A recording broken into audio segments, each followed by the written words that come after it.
Yesu nashimwe cyane, turi muri wa mwanya kandi w'ijambo ry'Imana, ni muri cya kiganiro cyacu buri gitondo hamwe na Yesu. Tunejejwe n'Imana mu mutima kongera kuduha uyu mwanya mwiza w'umugisha.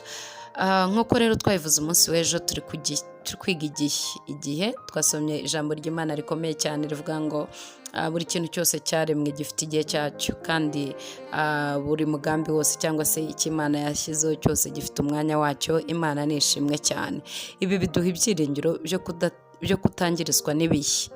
Imana ni Imana y'ibihe, ituye kure y'ibihe, rero biduha ibyiringiro bikomeye cyane. Iyo urimo unyura mu bihe bikomeye kugira ngo ubashe kunesha ubuzima bwo muri iyi si, ko murabizi yuko turi muri iyi si tuba dufashe igihe mu ntambara, ugomba kwibuka yuko igihe cyose gifite igihe cyagenewe, ikintu cyose purito gifite igihe cyagenewe, kandi icyo gihe kirarangira, nta gihe kihoraho.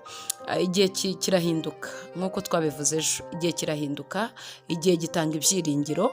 Iyo urimo unyura mu bihe bibi birakubwira ngo kubera ko igihe gihinduka, twaravuze ngo nta kintu gihoraho ku Imana n'amasezerano yayo. Kubera ko igihe gihinduka, uyu munsi nimba uri kunyura mu bihe bihigiye nyine, uri kunyura mu bintu runaka bihigiye, ubwira ati igihe cyanyu nikirangira muzanyuraho, ibindi bize bibasimbure, muri temporary, ntago muhoraho. Nimba uri kunyura mu bihe by'umubabaro, biha amakuru, ubwira ati ikibazo ni igihe muzamara, naho ubundi kuba muzarangira byo muzarangira.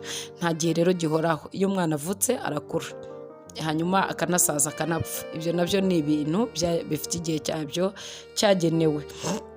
Hanyuma tugiye kuganira uyu munsi nanone tukiri kuri iyo ntego, uburyo umenya igihe ukagisobanukirwa bigatuma uhagarara neza mu buzima bwawe bwa buri munsi. Turareba gukoresha igihe neza, kuko twigeze tunabivugaho. Reka dusome ijambo ry'Imana riri mu Byakozwe n'Intumwa igice cya 13 umurongo wa 36. Haravuga ngo kuko Dawidi amaze gukora ibyo Imana yashatse mu gihe cye, arasinzira, ashyirwa kuri ba sogokuruza, arabura. Imana ishimwe. Dawidi amaze gukora ibyo Imana yashatse mu gihe cye, kandi abikora neza. Amaze gukora ibyo Imana yashatse mu gihe cye, ashyirwa kuri ba sogokuruza, arabura, arasinzira, ashyirwa kuri ba sogokuruza, arabura. Nigeze mbabwira ko ikibazo atari urupfu, ikintu gikomera mu buzima atari urupfu. Igikomera mu buzima ni ukubaho ubuzima budafite intego. Icyo nicyo gikomera cyane, kuko iyo ubayeho mu buzima budafite intego, ushobora kuzajyana mu irimbi ibyo Imana yakuremanye byose. Ukajyanayo ivugabutumwa wagombaga kuvuga abanyabyaha bagakira, ukajyanayo indirimbo wagombaga kuririmba abantu bakazumva bagakizwa, ukajyanayo umuti wagombaga kuvura abantu benshi batandukanye, ukajyanayo bizinesi wari gukora abantu bakongoka cyangwa abandi bakabona akazi, ukajyanayo. Mbese ushobora kuzasinzirana ibintu byinshi mu irimbi utabashije kuderivaringa ukiri muri iyi si. Ukazajyanayo ibitekerezo byari kugira sosiyete akamaro, ukazajyanayo ibitabo byinshi wari kwandika, generasiyo igukurikiye igasigara ibisoma igahinduka, ukazajyanayo viziyo nyinshi zitandukanye, ukabona uzisinziranye mu irimbi.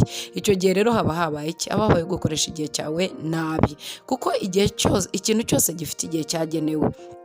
Nimba uyu munsi ku myaka yawe Imana yarapanze ikavuga ati muri iyi myaka azaba ari gukora ibi ngibi, ntubikore. Icyo gihe kirarenga, ugafata ikindi kintu nyine, wagera mu kindi gihe ugasanga gifite ikintu nacyo cyagenewe, ugasanga icyo wagombaga gukora mu gihe cyashize cyakurenze, hanyuma ufashe igihe cyawe ikindi.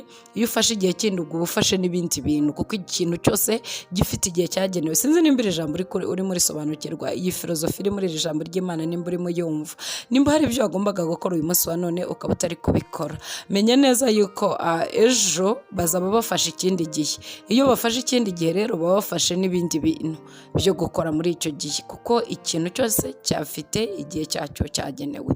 Imana ni ishimwe cyane. Rero uyu munsi turibanda cyane mu gusobanukirwa igihe no kubihagararamo neza bituma ubaho ubuzima bufite ubutsinzi. Turaza kuvuga ko gukoresha igihe cyawe neza. Biroroshye ko umuntu ahagarara akavuga ati ndashima Imana rwose, maze imyaka 50, 60, 70, 80, okay? Hanyuma rwose Yesu yabanye nanjye, maze mu itorero igihe kiniki, imyaka iyi, okay? Rwose nakejejwe mu myaka 30 ishize, sawa, ibyo ni byiza cyane. Hanyuma rero icyo icyo tuba dusigaje kumva nyuma y'ayo mashimwe ni ukumva uvuga ngo mu myaka 30 maze nkijijwe nakoze icyo nagombaga gukora cyose, narangije icyo Imana yari yarapanze muri iyo myaka 30, narasenze, narakoze umurimo w'Imana. Mbese purpose y'Imana kuri wowe cyangwa se intego y'Imana kuri wowe ukaba warayirangije, nawe kuba ukijijwe mu myaka 30 ishize rwose ni byiza, ariko se icyo gihe cyakoze iki? Mu bintu nkeka bizajya mu rubanza ntabwo ari imyaka uzaba wararamye mu isi, hazajyamo ngo wayikoresheje iki, nicyo kintu gikomeye kizajyamo.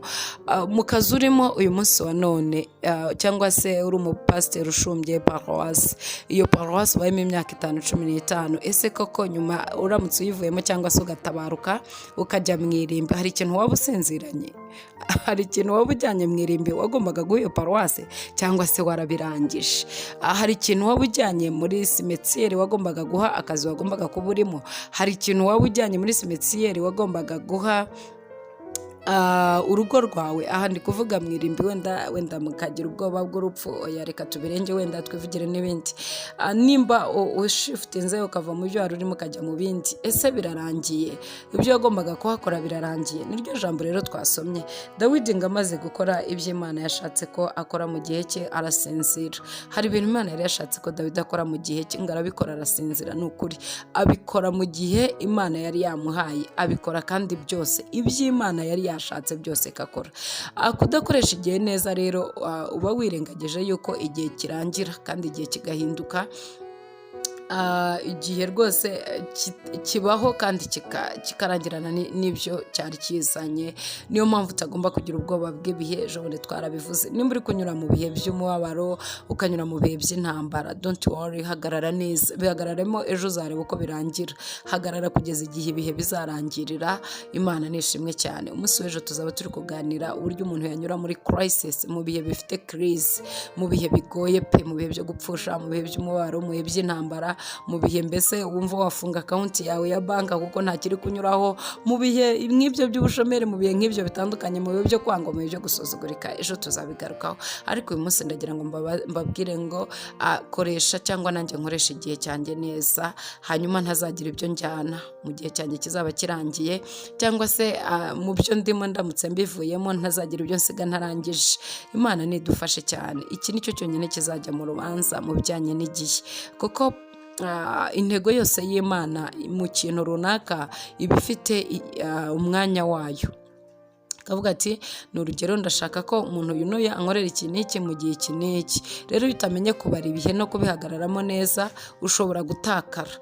Ahangaha mbibutse neza yuko nta muntu uri inyuma y'ibihe. Imana yonyine niyo iri inyuma y'ibihe. Igihe nikigera rwose, igihe cyawe runaka kigeze, uzatabaruka, uzagenda.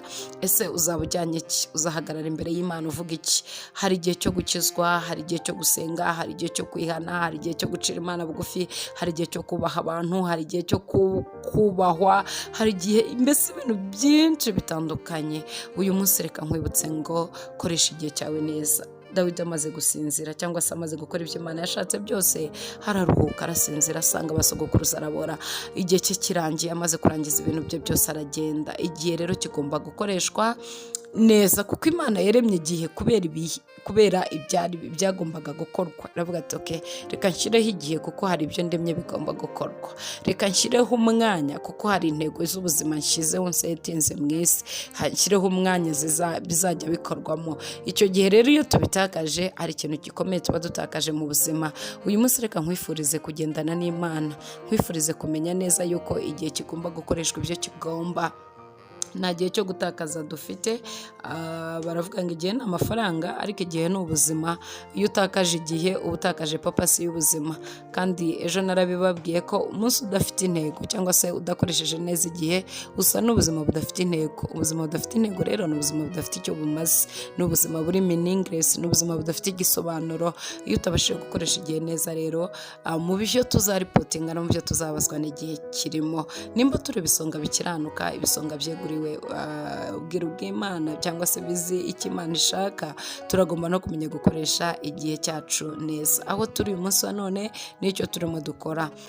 Kandi aha mbibutse neza yuko nk'uko ibihe bisimburanwa, amanywa agasimburwa nijoro, ibintu byose bikagenda uko nguko, nanone niko n'ibiba muri ibyo bihe nabyo bisimburanwa. Nta temporary na permanent ibaho. Mu bihe habaho temporary, birarangira bigashira. Rero nongera kukwibutsa neza yuko ibyo uri kunyuramo byose ntibize kugutera ubwibone cyangwa se ngo bigutere kwiheba. Ni temporary, bizarangira. Ntibize gutuma wishyira hejuru cyangwa ngo wishyire hasi cyane. Ikomerera mu mwami, twubatse ku rutare. Yesu niwe rutare rwacu. Iyo tunyuze mu bihe byiza abantu badukomera amashyi, turakomeza tukubaha Imana. Iyo tunyuze no mu bihe bibi abantu batuzomera cyangwa se bagusuzugura, nabwo urakomeza kubaha Imana, kuko uzi neza yuko ibihe birangira. Ikintu cyose cyagenewe igihe cyacyo.